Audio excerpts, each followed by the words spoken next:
എടാ നമ്മളുടെ ചന്ദ്രയില്ലേ? നമ്മുടെ യന്ത്രല്ല, നിന്റെ യന്ത്ര. അവള് അവള് അവള് വേറെ ടൈപ്പ് സ്ത്രീയാടാ. ഏത് ടൈപ്പ്? അവളൊരു അവളൊരു അവളൊരു അവളൊരു യക്ഷിയാടാ.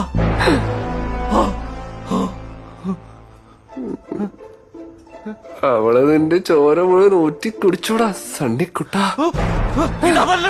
റിയൽ യക്ഷി, വാമ്പയർ, വാമ്പയർ. ആ പല്ലൊക്കെ ഉണ്ട്. രണ്ടുപേരെ കടിച്ചു പറിച്ച് ചോര ഊറ്റി കുടിക്കുന്നത് ഞാൻ എന്റെ കണ്ടോണ്ട് കണ്ടടാ. പേടിച്ചിട്ട് എന്റെ കൈയും കാലും മറിച്ചിട്ട് പാടില്ല. ചത്ത 3 ബോഡീസ് എന്നെയും കൂട്ടിക്കൊണ്ടുപോയിട്ട് ഏതോ ആസിഡ് ഫാക്ടറിയിലിട്ട് ദ്രവിപ്പിച്ച് കളഞ്ഞടാ. ഈ ബോഡി ഉരുകുമ്പോഴുള്ള മണ്ണുണ്ടല്ലോ അളിയാ, ഹൊറിബിൾ. ഈ രഹസ്യം ഞാൻ ആരോടെങ്കിലും പറഞ്ഞ എന്നെയും കൊല്ലും, ഞാൻ ആരോടാണോ പറഞ്ഞ അയാളെയും കൊല്ലും അവള് പറഞ്ഞു. നീ പിന്നെ എനിക്ക് ഈ രഹസ്യങ്ങൾ സൂക്ഷിക്കാൻ പറ്റില്ലല്ലോടാ. ഓ, അത് ഞാൻ ഓർത്തില്ലടാ.